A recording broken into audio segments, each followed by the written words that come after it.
I think now is probably a good time, rather than listening to me try to say what they say so much better, to see this film.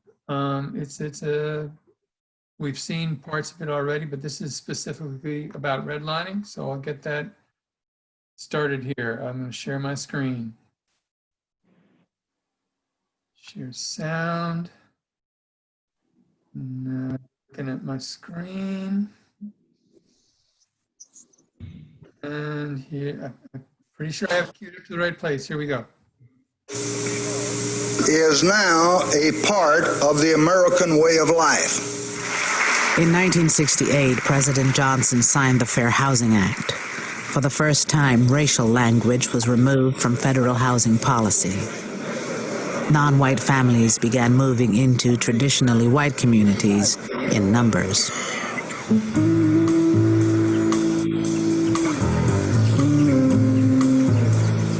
lived in an apartment, a two-family house in Queens, and when we came here, it was the first time we had bought a house, and I was looking for everything in the storybooks. The Frisbees moved from Queens to suburban Roosevelt, only a few miles from Levittown. Like the Frisbees, many non-white families would discover the economic value of race in the real estate market. They watched as their homes and neighborhoods in suburbia declined precisely because they had moved into them.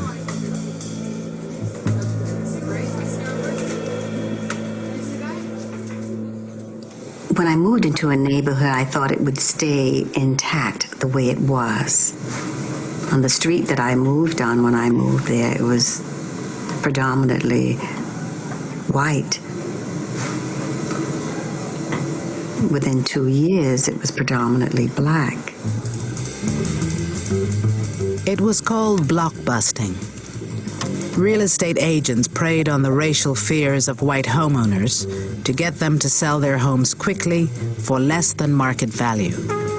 The homes were resold to non-whites at inflated prices.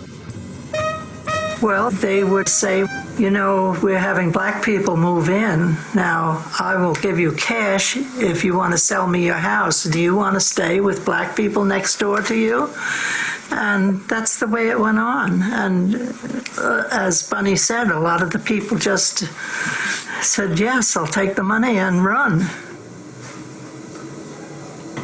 And that's the start of the white people leaving. As more black and Latino families moved to Roosevelt, real estate became more and more depressed, just as the FHA had predicted. But why? I have an idea my house is probably worth around 120 in this town. But what it would be worth in Wantor or Garden City or some other place,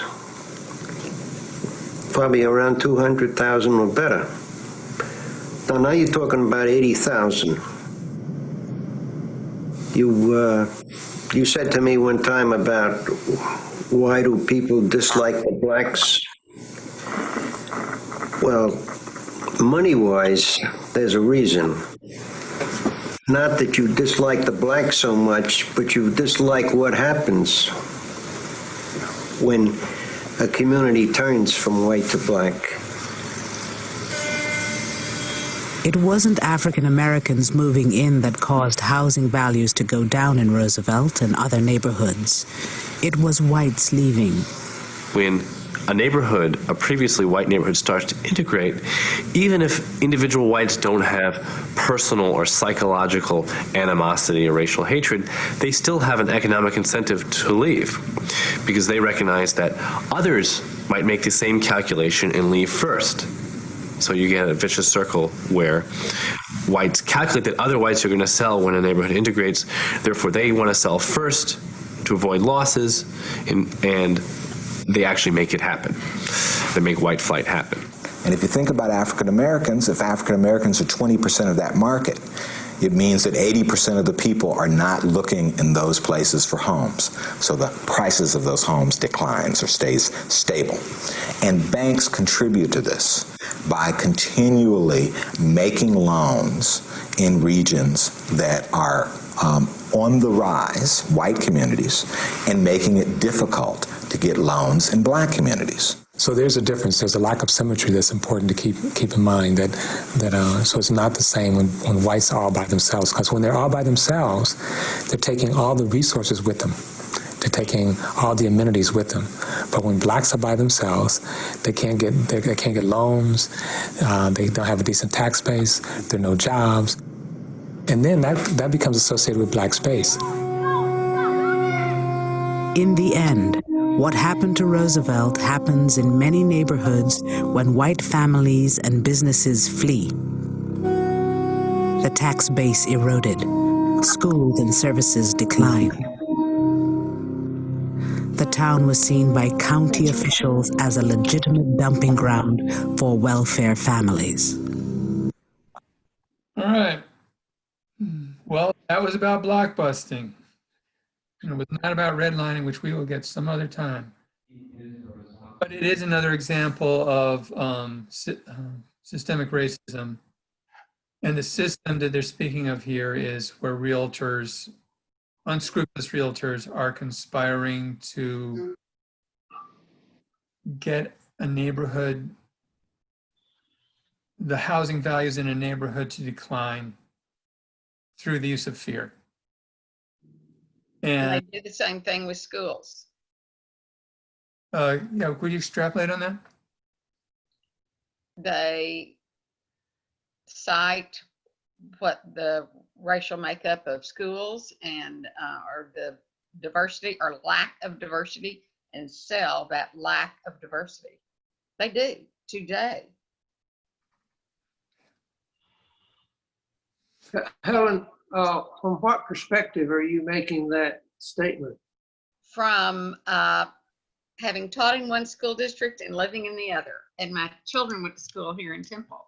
But I've had students tell me, and I've had parents tell me, that realtors, and it's pretty common knowledge that they sell one school district over another, primarily because of its makeup.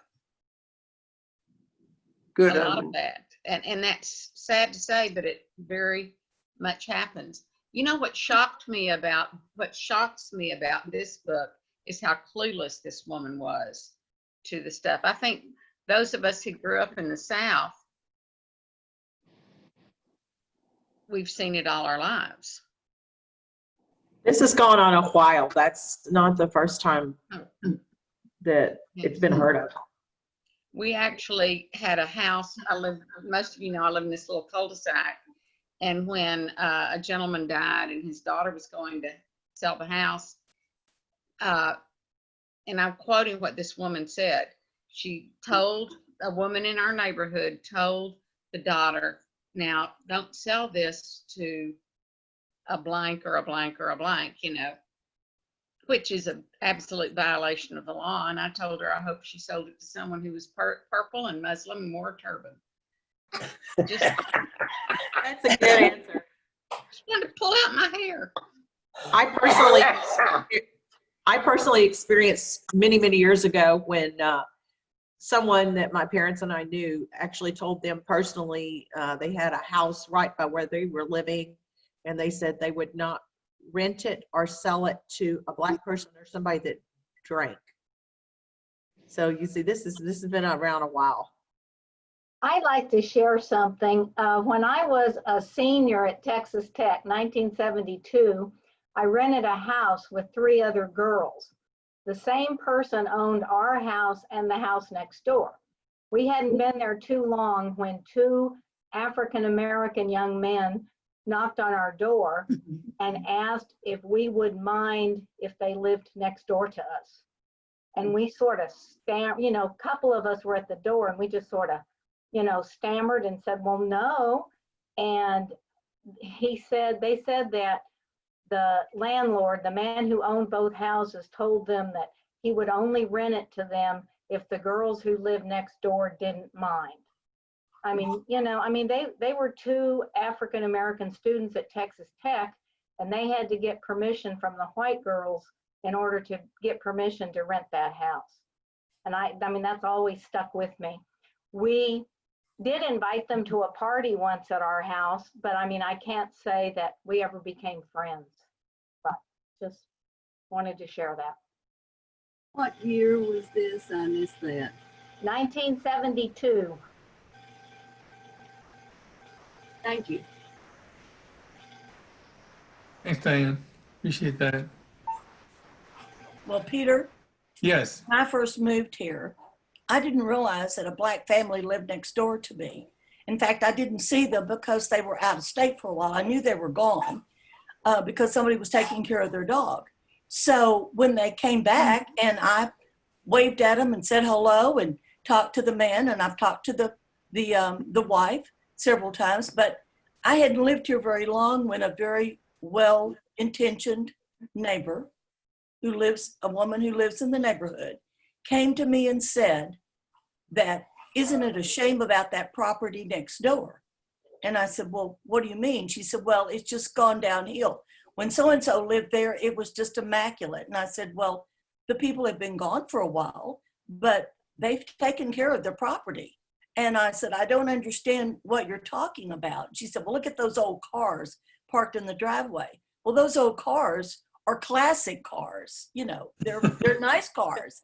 And I told her, I said, well, I don't completely understand because I've talked to the people next door. They're friendly. She's a nurse. He takes care of something, some kind of property in Alabama. Their sons moved here and stayed with them for a while. So after that, she never talked to me about that. Now she would stop and say hello and see how I was doing, but she never mentioned the family next door again. Oh, because you were on. That was in 2017 when I moved here. Oh man. Well, another reason the author wrote the book. I mean, she's grown up in the Northeast, not in the South, which is where it's very white in, I guess, many neighborhoods. Unlike, I guess maybe we're more integrated here, but she felt a great need to educate folks, including herself, and then she did and wrote a book, which is important. We need to get educated. When you look at the faces in this group, we're all white. Peter, I grew up in segregated Baltimore, and I can identify with a lot of what she says, because it's just, we weren't around the Black people, or the African Americans, I should say. That sounds terrible. I did not know. I feel like I've learned a lot reading this book about myself. I'm from the Northeast. I was from an all-white, except for one family, and they chose to live on the other, in a very nice, still a very nice area over by the, well, it doesn't matter. But it was a little, we call them loops here in Temple. About 20 houses on one street, and that was the whole neighborhood. So if there was going to be trouble, it was going to be in a small area. And they found no trouble. So they chose their home strategically. I can't help but imagine anyway. Me being in elementary school, I didn't ask.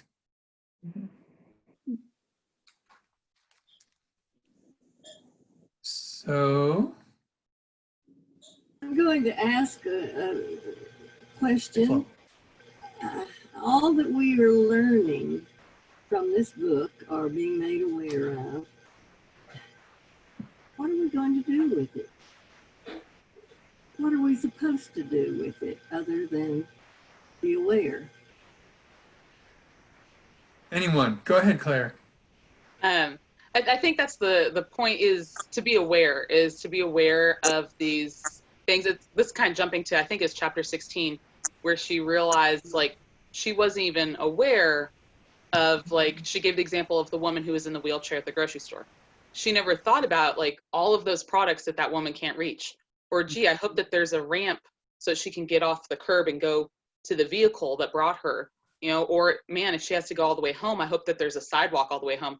So I think that's, at least from what I'm getting from this book, is to just be more aware of, wow, like when I go, like I didn't think about the fact when my husband and I bought this house, it was a pretty simple process for us, you know, going in and signing the mortgage and asking for a loan and all these things. Like we've gotten multiple loans in our time together. And it's always been a very simple, straightforward process for us. And we got the response back in 24 hours. I never even imagined that anyone would have to wait weeks or months to hear that back. So it's really to make you more aware and recognize that, you know, what you see as common might be actually a privilege. Not a lot of might about it from what we've seen so far in this book, and it's a privilege that we have that we take for granted. And another great reason to write this book and read it is there was one line in one of the chapters, I don't remember which one, where someone says, white guys in a meeting with many people on how to learn how to get through this problem we have with systemic racism and just racism. I don't understand and I don't see racism or systemic racism. And a black person sitting near him said, "You don't want to see it," I believe is a quote. We have to teach each other, not just white people teach each other white people, but people need to teach each other what racism looks like and what they don't see. Go ahead. Well, I was thinking when you were saying that, we've all heard of selective hearing, and I think now maybe this is pointing into the direction of selective vision in some ways.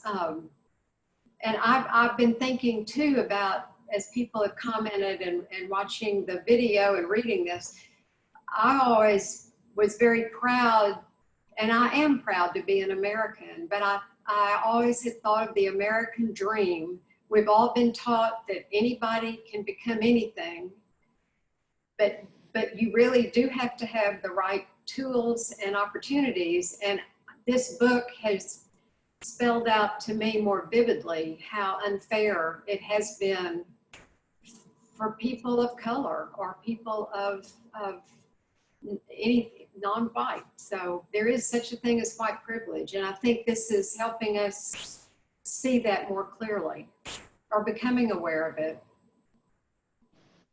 Definitely. Someone else?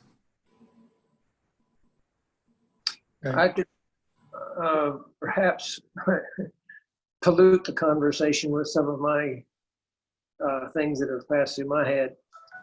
One of the things that I've noticed very much is that very frequently, if ever, in this book have the words Jesus Christ shown up. And I think the reason for that is that this person is not to disparage her, but her thinking is not Christian thinking. It's humanist thinking.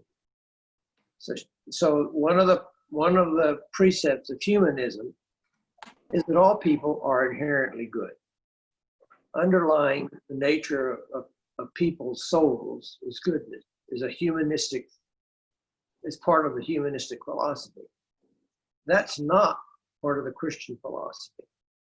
The Christian philosophy is all people are fallen. We are all fallen people. We are all fallen creatures. And we need the grace of God to save us, all of us.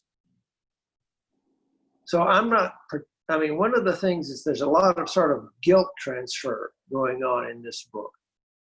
And I think it's being driven by this lady's humanist perspective. She's being shocked to find out that her humanist preconceptions are wrong, and it's shocking her. When I read about these things, I think back over history and what seems to me to be a little bit broader perspective. And I'm not as shocked, and I'm certainly not ridden with guilt, but I am motivated. I mean, the things that she's talking about are very good to know. There's a lot of good content in here. I don't mean to disparage that at all. But I am a little bit leery. So when you bring up the question now, what do we do about it? Now I'm very on my guard, because so many people have been, throughout history, have been faced with horrible injustices, and they attacked them ferociously and violently. And we have the Civil War, the Reformation, you just go on and on and on. One has to be really very careful and prayerful and turn to the Lord when one decides to start doing things about something. Because one can actually make the situation much worse if you work in just your own human perspective, which is a fallen perspective. It has to work through the Spirit of the Holy Spirit. Thank you. Well, End of pollution. I think by not just writing it from a church or a Christian perspective, she's appealing to a much broader audience, which is appropriate. I think a lot of times, and I think we're really good about doing this in the South, we think everybody's Christian, we think everybody believes, follows the Bible and all that stuff, and we tend to try to leave everybody else out. And I think that's a mistake. So I liked it that she is trying to broaden her appeal, because everybody needs to hear this message. And when I hear this, when I read the book, I thought, like Art did, not growing up in the Northeast, not too terribly far from where she did, just 3 hours. Nominal Christian, which I saw a lot of churches, but not a lot of depth like I do here in this region of the country. And I love the broad appeal though, but trying to do it on our own from a humanistic perspective and without God, you can only go so far. So I hear you. That's what we believe as Christians. And as Christians, we can read this through that lens of Christianity, that we're all God's children, and he wants, nowhere in the Bible does it say it's going to be an easy life for anybody. But that's how I take it, is we look at it through our Christian perspective. Absolutely. I have something else I want to throw in there. I don't know if it was in the book or not, but I came across this, and maybe she did cover it. There have been slaves throughout the millennia, and generally speaking, it was, we conquered you, now you have to be our servant, so to speak, and you'll serve us. And it was sometimes done more humanely, sometimes less humanely, like in the United States. But what happened, once you get transport in colonial area with sailing ships possible across continents, and there are people who live in sub-Saharan Africa who have dark skin, you have people that can now be saying, oh, those are the slaves, we're not. And so if they try to escape, they can't, because everyone sees that there's somebody without a home in the neighborhood, and they get rounded up, and it makes having slaves much easier. And they can also be treated subhumanly because they're the other, they're easily identified.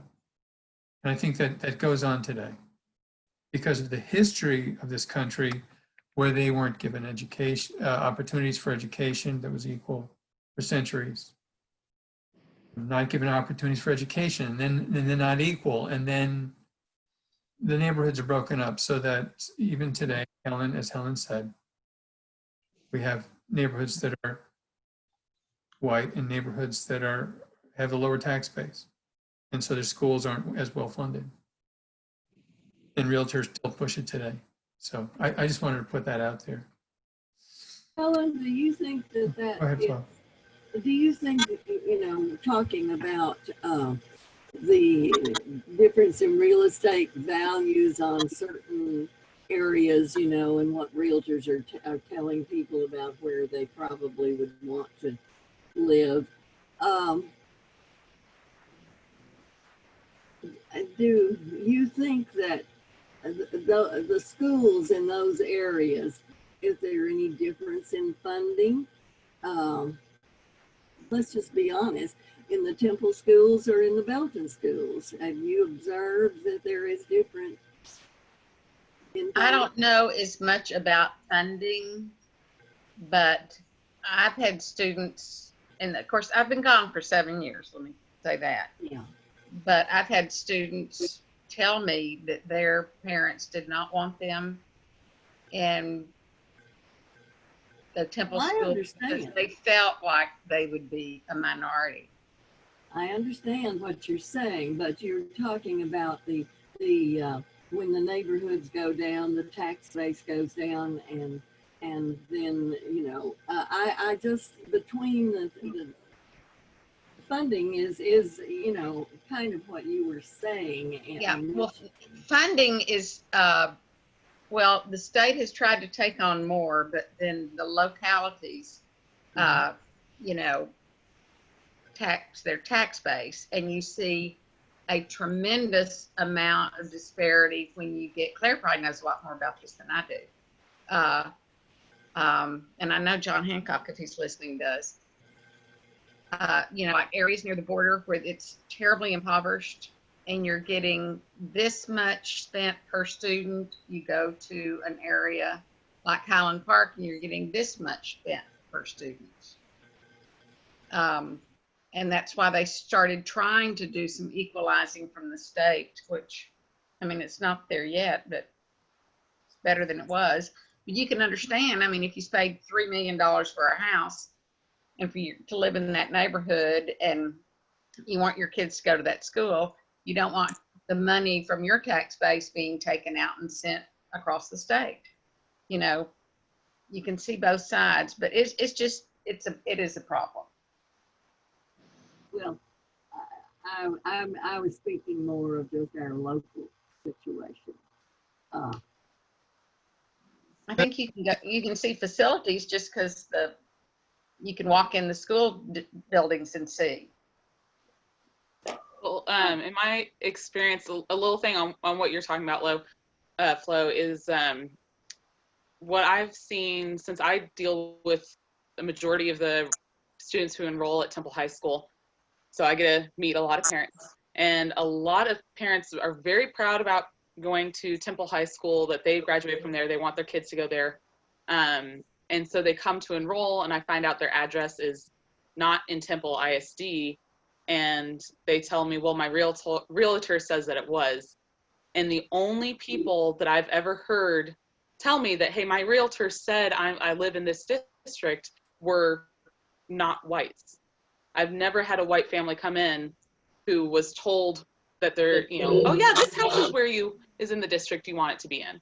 Like I've never had a white person come in and their realtor straight up lied to them, or it may have not been a knowing lie, but they failed to look up what school district the house they were selling was in. It's always been minorities that come in and they've been lied to about so that the house would sell. Like, so to me, I feel like that is locally what happens is that if you're white and you say, okay, I want my kid to go to this certain school, that the realtor will actually do the work and make sure the houses they're showing will go to that school. Whereas if you're not white, the realtor is just going to tell you what you want to hear so that you'll buy the house. I'm a human it seems to me that, when people are buying a house, that they would at least be able to check that out themselves and not believe, I don't know. Does that tell us something about, I don't know. Human nature and the speed with which sometimes I remember when we were moving here, it was, let's see, getting married, moving, got divorced, selling 2 houses, and I might just believe the realtor because just so much is going on. It was nuts. Surely not. Well, I wasn't getting divorced at the time. It had been a number of years. Sorry. No, I mean, surely you don't. Yeah, sometimes people do get busy. Let's see another, I want to show you another part of a movie. It's 15 minutes long. We will not see the whole thing. And it speaks to two men, young men, are looking to start their lives, and they chose a community, St. Louis, but they're not really looking to start their lives in St. Louis. They're being filmed by hidden cameras, and they're going into different situations. New apartment, they're shopping, and other things.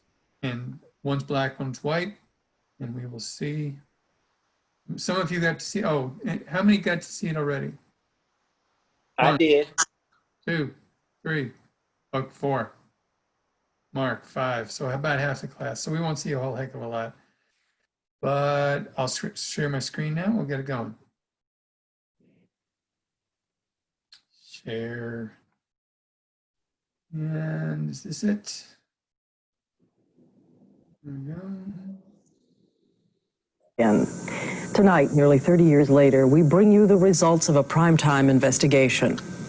We started this by going to the Leadership Council for Open Metropolitan Communities in Chicago. It's a group that tests for fair housing. We asked them to give us 2 testers trained in presenting themselves exactly the same way. 2 young men who could go into white and racially mixed neighborhoods with hidden cameras to record their experiences for us. During the 2.5 weeks, at times the 2 men were treated equally, at times there was ambiguity. But tonight, we're going to show some of the ways in which they were treated differently, because this didn't happen just once or twice. It happened every single day. Meet John Cunin and Glenn Brewer. They work together at the Leadership Council. They're both from the Midwest. They went to Big Ten schools, grew up in middle-class families, even play on the same softball team. They're friends. 2 young men whose lives are virtually the same in every way but one. You can see. A few months ago, John and Glenn agreed to pack their bags and help with our investigation. Our question, how much difference does the color of your skin make in everyday life in America? For the answer, we went to the city of St. Louis, Missouri, where the 2 men moved into this motel and prepared to begin a new life. You really feel that you're equal. Definitely. Yes. 1, 2, 3, 4. The twist? Every day we'll be with them to show you what happens. That's it. All right. Let's do it. Let's do it. Let us tell you a little bit about how we're going to go about this. We're going to send John and Glenn into a variety of situations, and we're going to monitor what's going on from the van. We'll be parked outside. One of the first things John and Glenn do is take a look around the city, go to a shopping center to pick up some things they need. John looks at some clothes, so does Glenn. They do some browsing, and right away, something catches our attention. When John walks up to this electronics counter, almost instant service. But just a few minutes later, when Glenn walks up, he is ignored by not 1, but 2 salesmen standing a few feet away. We didn't make anything of it until it happened again and again. In the shoe department at the store, John gets instant attention and a hearty welcome. Yet when Glenn walks in just 3 minutes later, the salesman looks away. We run a stopwatch as the salesman continues to stare past. No hearty welcome for him. I was standing there and standing there and standing there, and John just barely store. John browses quietly, so does Glenn in the background. But now, watch the salesman approaching from the left. He stops next to Glenn. He's not offering to help him, he's tailing him. And when I moved, he moved. And I think after about the second or third time when that happened, it suddenly dawned on me. He is there strictly to follow me around. I was surprised to see him trailing Glenn in the shop because he wasn't trailing me. This salesman who followed Glenn around in that store, men like that would say to you, this is not race behavior. Black people commit more crime as a percentage of population. That's why I followed him. Do you think that all 32 million black people should be judged by some statistic about crime in this society? No, but the Okay, question is, what kind of blame do we put on this person? I rest my case. It isn't a question of blaming the white person following. It's a question of understanding why he follows. If this man had behaved suspiciously, if he had picked up something, put it down perhaps in his pocket, that would be one thing. He was browsing. Nearly every day or night, someone treated Glenn like an outsider. For instance, one day, we locked the two men out of their cars, 40 feet away from each other. Glenn struggles all alone to get into his car. John, on the other hand, has a small crowd of passersby, offering information and help.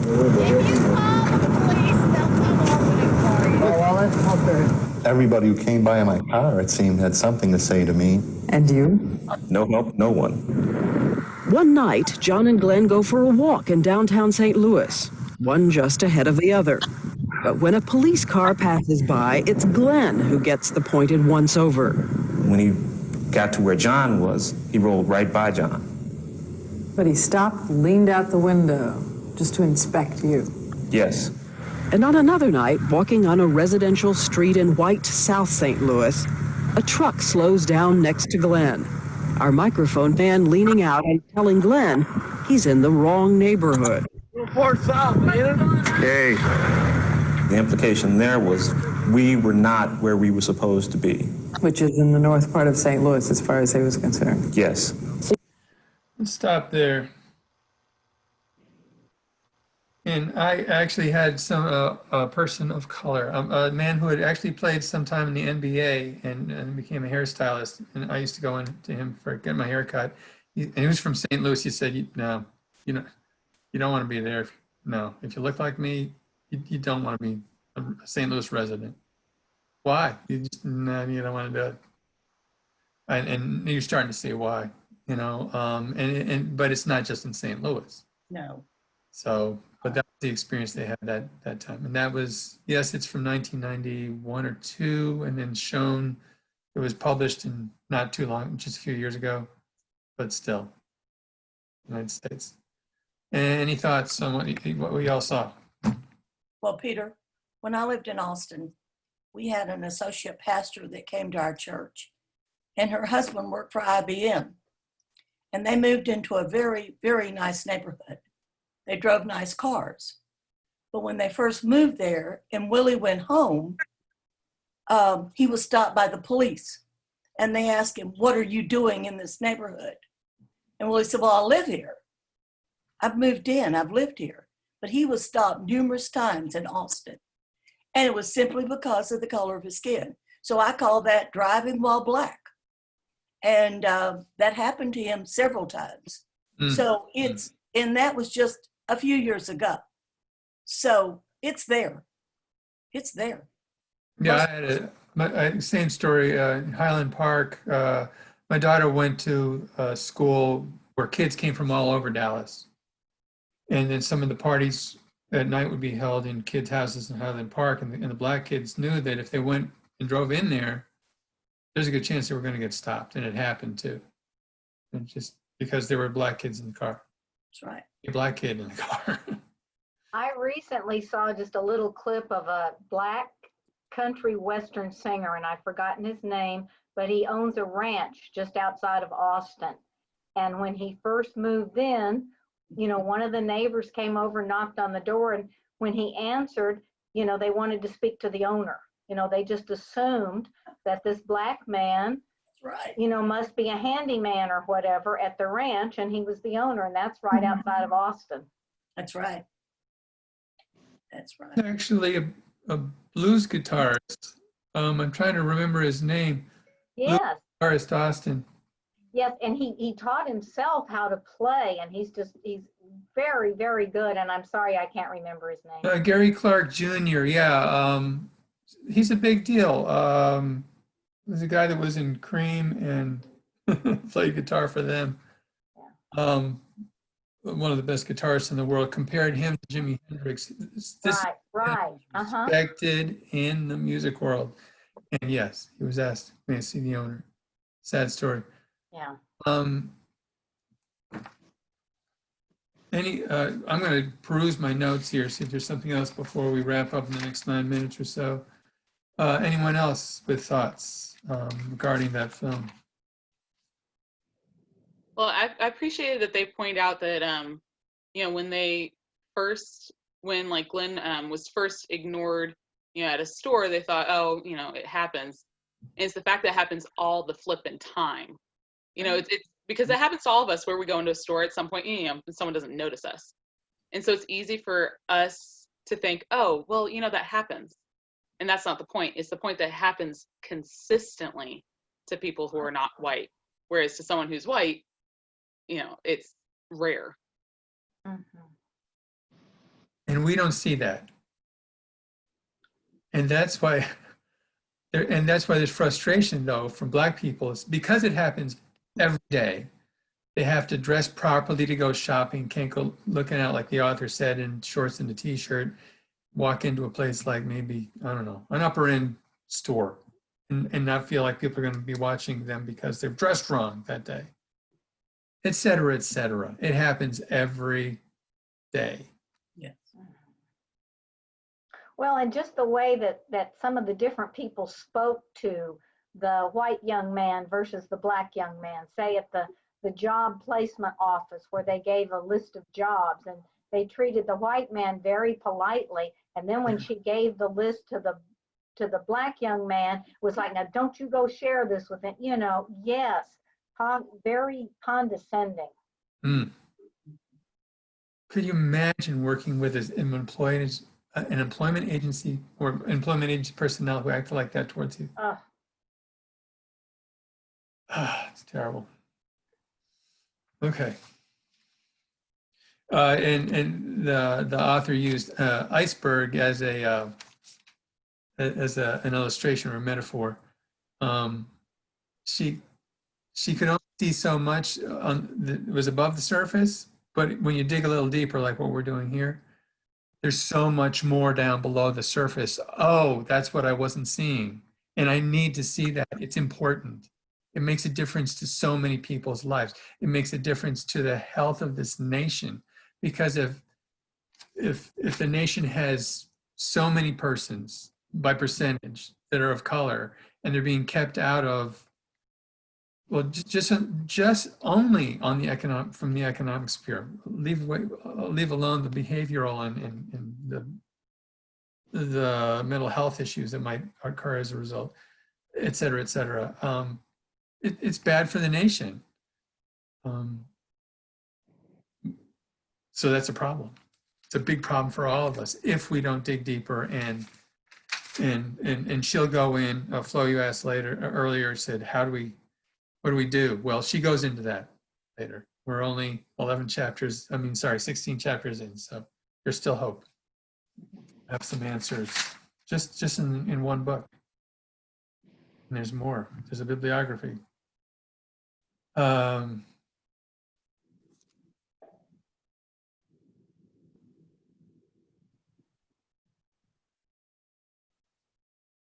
Have any of you ever read a book that came out, I don't know if it's in the mid-late 60s, called Black Like Me? Yeah. Yes. John Howard Griffin. Yeah. And when I was student teaching at Austin High School in 1973, his daughter visited my class. I was student teaching government, and she visited the class with a student that was a friend of hers. And, we just dispensed, and we talked about, I asked her permission first about talking about her father's experience. And she said it just profoundly affected the whole family for those of you that aren't familiar with it, he was a journalist, and he, under the care of a dermatologist, darkened his skin, chemical, and traveled around for 6 weeks in the deep South as a black man. Right. And it's a little tiny book, but it is profound. I remember Sure made a big splash when it came out and for years afterwards. Made a difference in my life. Good stuff.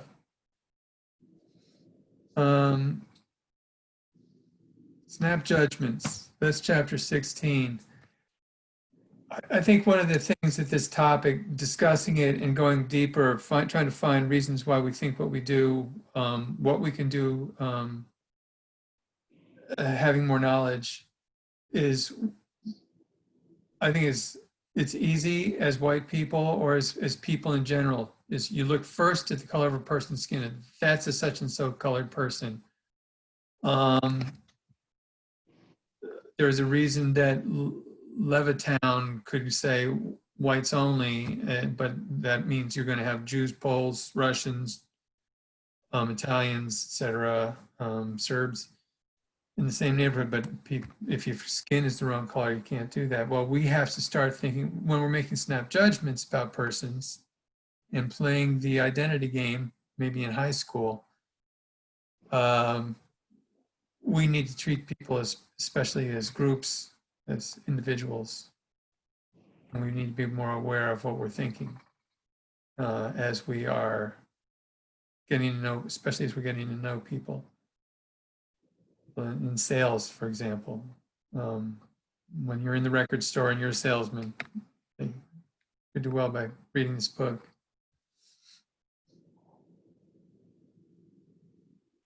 Has this book helped anyone in that regard? No, it's helped me.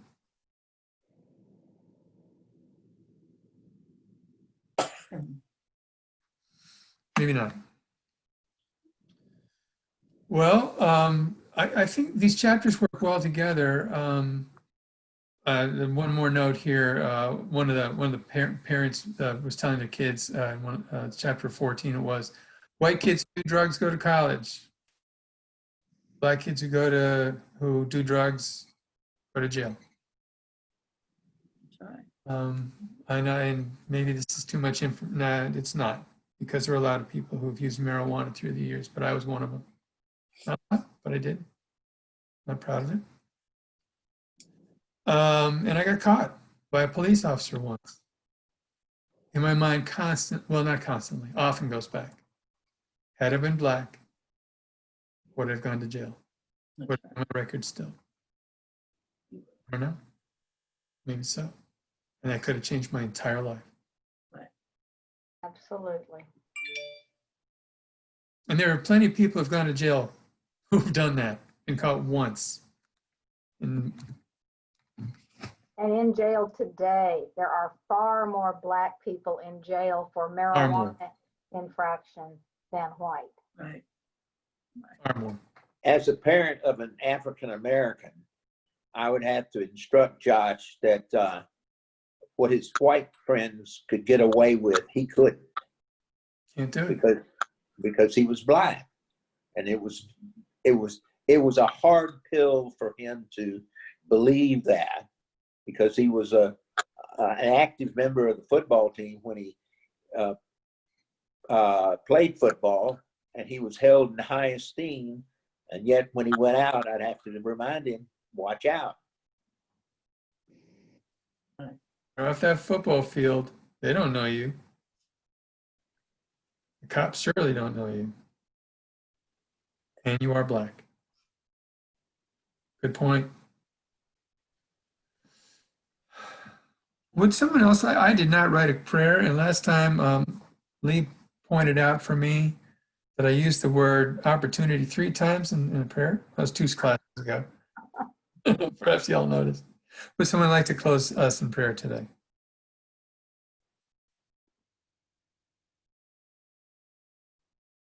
Susan, was that you that said, yes, I'd like to do that? Oh, we can't. Yes, you're on mute right now. Okay, let us pray. Thanks so much. Heavenly Father, thank you for this time together and for all the things that we're learning. Let us take everything into our heart and make it real to us. Thank you for all the things that you give us. Thank you for this wonderful church family, our friends, that we can learn together. Be with us as we go about our week. In Christ's name we pray. Amen. Amen. Thanks so much. Thanks, Susan. So next week, and I'll put it out in an email as well, and try to get the Facebook page figured out better. Than I hope to understand it better. And if there is a problem, find out what it is and get it sorted out. The next section is only 4 chapters long from page, but it's still about the same amount of pages. Oh, I'm wrong. Excuse me. Yes, I'm right. It's only 4 chapters long. It is the Rethinking Key Concepts section, but more importantly, it is chapters 17 through 20. That's 17 through 20. Trying to be more teacherly, Claire. You're doing good. It used to drive me nuts when the teacher at the end of the class would go, "Oh, you didn't, just be prepared or read more or something." No. Okay. So that's it for us, and we will see you next time. Thank you. Thank you. Thank you, Peter. Bye-bye, Thanks so everybody. much. Bye-bye. Bye-bye. I